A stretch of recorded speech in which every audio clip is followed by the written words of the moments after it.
Donc vous avez écrit Yoga Sutra chapitre 1 et vous avez des mots bizarres juste après le 1.49. Donc 1.49, le 1 ça veut dire premier chapitre et 49 ça veut dire le 49e sutra du premier chapitre. Donc c'est la fin en fait, c'est la fin, c'est la toute fin du premier chapitre. Et vous avez des mots comme ça, Shruta, Numana, Prajna, Abhyam, Anya, Vishaya, Visheshartatvat. Donc ça c'est la phrase, c'est l'aphorisme. Et je vous ai mis, je vous ai fait entre guillemets ce tout petit cadeau de vous mettre à l'écran un début de traduction. Donc on y va, on saute dans le bain et puis juste après ça, je vais vous en faire un commentaire. Donc ce premier sutra que nous voyons là ce soir ensemble, c'est Shruta Prajna. Alors Shruta Prajna, ça veut dire, Prajna veut dire la compréhension. Et Shruta, c'est la compréhension qui repose sur ce que j'ai vu et sur ce que j'ai entendu. C'est-à-dire tout ce qu'on a pu me dire ou tout ce que j'ai pu lire. Donc Shruta Prajna, c'est une compréhension intellectuelle, tout simplement. Donc c'est tout, il n'y a que ça à comprendre. Shruta Prajna met en avant ici la compréhension intellectuelle que nous avons tous. Nous avons tous une compréhension intellectuelle sur différents sujets. Ensuite, vous avez Anumana Prajna, compréhension d'inférence, compréhension de déduction. Donc Prajna, c'est toujours la compréhension, et Anumana, c'est la déduction, c'est-à-dire vous, par exemple, l'exemple tout bête, c'est vous voyez de la fumée et vous en déduisez qu'il y a un feu. Voilà. Parce que vous avez une mémoire, parce que vous avez un vécu, parce que vous avez une expérience de vie et qui fait que vous pouvez facilement déduire des choses. Vous ne voyez pas les choses directement, mais vous les voyez indirectement. Et ça repose beaucoup, énormément, sur votre expérience de vie. Voilà. Sur vos sens, vous voyez des choses, vous sentez des choses, vous entendez des choses et vous avez en parallèle une expérience de vie. Donc ça, c'est la compréhension dite d'inférence.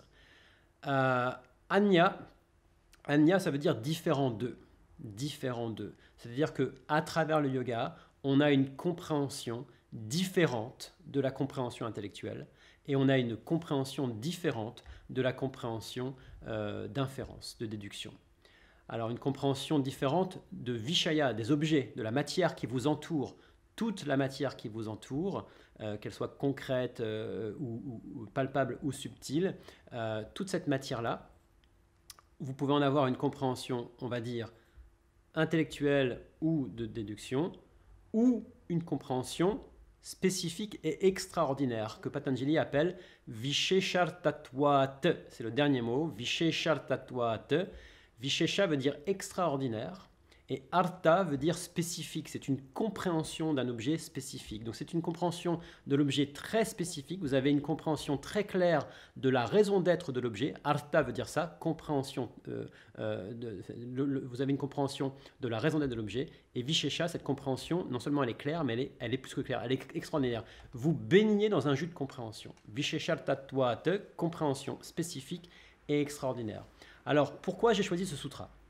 Parce que le yoga, comme je vous le dis depuis tout à l'heure, le yoga est une discipline relationnelle, physique, respiratoire, méditative, en tout genre, qui est supposée nettoyer notre mental de toute émotion, de toute mémoire et de toute imagination, de manière à laisser rentrer en nous la réalité de l'objet. Combien de fois, mais alors combien de fois, je vois des personnes se fermer en un claquement de doigts à l'égard d'un objet, ils se ferment à un objet en un claquement de doigts, juste parce que l'objet leur rappelle quelque chose de néfaste, de négatif ou de pourri.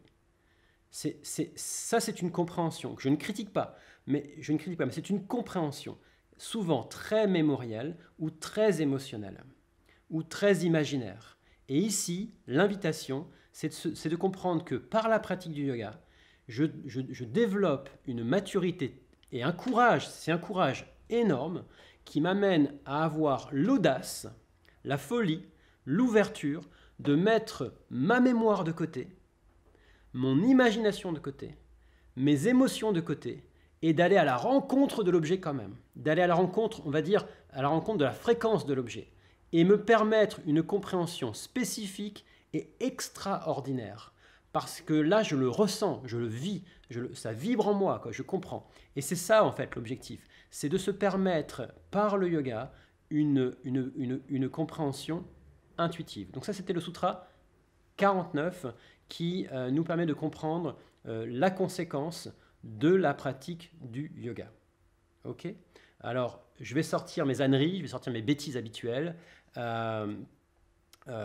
C'est-à-dire que je suis toujours très surpris dans des stages de yoga réservés à des profs de yoga, voir leur conviction à l'égard de ce qu'est un chasseur, leur conviction à l'égard de ce qu'est Donald Trump, leur conviction à l'égard de tout ce qui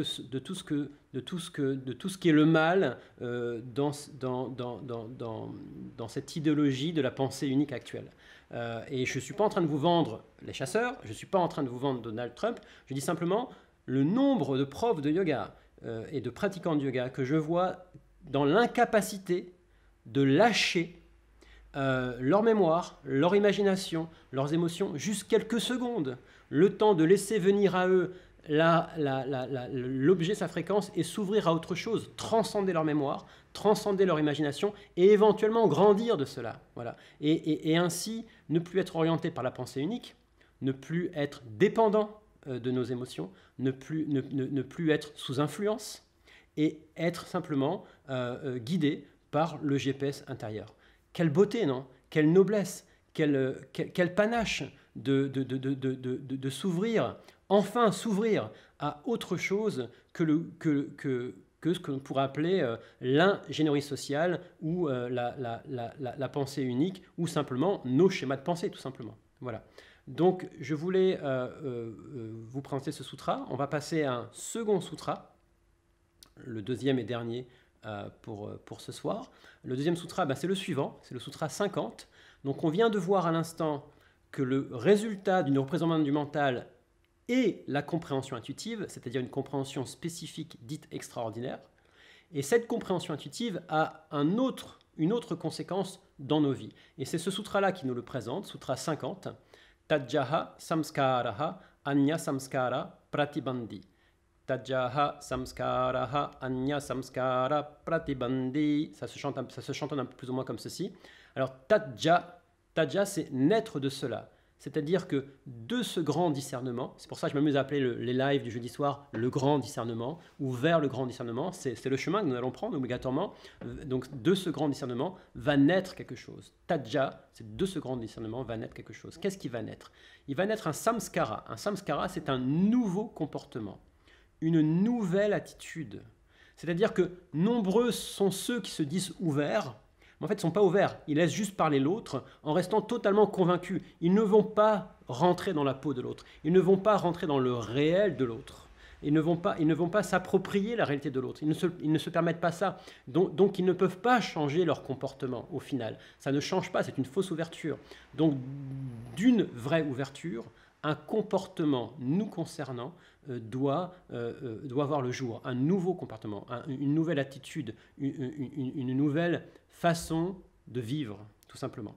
Et Anya Samskara, c'est l'ancien comportement. L'ancienne attitude doit être tenue serrée, c'est-à-dire doit être maintenue couchée. Pratibandhi veut dire tenir serré, tenir couché, tenue bloquée, on pourrait dire les choses ainsi. Maintenu bloqué, c'est-à-dire que lorsqu'il y a un grand discernement, lorsqu'il y a une compréhension intuitive, il y a forcément un changement relationnel dans votre relation à l'objet, pour de vrai, un vrai changement relationnel, une vraie nouvelle attitude, et par conséquent, l'ancienne attitude n'est plus. Elle n'est plus. C'est fini, c'est terminé. Et ça se verra dans votre façon d'être, dans votre façon de vous tenir, dans votre façon de parler, dans vos choix, ça se verra. Il y aura changement. Voilà. Donc voilà, j'ai pris comme ceci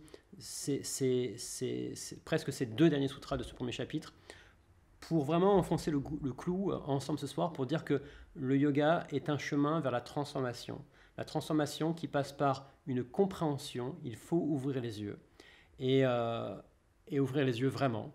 Et de cette ouverture-là, il y aura une transformation. Je vois de nombreuses personnes en ce moment s'ouvrir à de multiples réalités, mais elles ne changent pas de comportement pour autant. Je vois de nombreuses personnes parler de plus en plus de différents aspects conspirationnistes, de